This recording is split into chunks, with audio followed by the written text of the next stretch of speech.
taught as a professor for a couple of years, and then now I'm running Remote Warrior and trying to bring mental health advocacy to a space that is desperately long overdue. So, how did your time flying UAV shape the way you think about technology and power systems in modern defense? Well, absolutely, and that's one piece that when I was teaching, I was teaching essentially an MQ-9 ground school course for the University of North Dakota.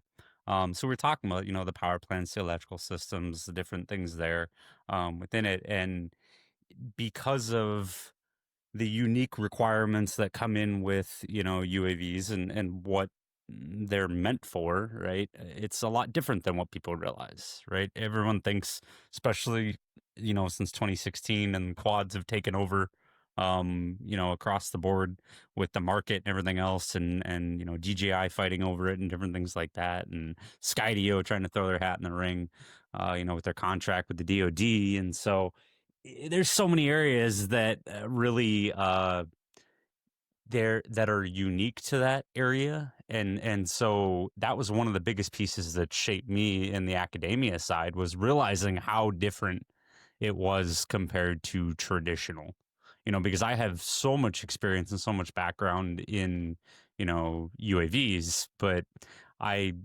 started my private pilot at one point and was working on it, and then it was just at a point in my time where I'm like, I didn't have a trajectory for it. And at the point, it was just sinking a ton of money into something that I'm like, this is getting a little spendy for it. But, it also gave me an appreciation for, crewed aviation as well. And understanding really the big differences between the two.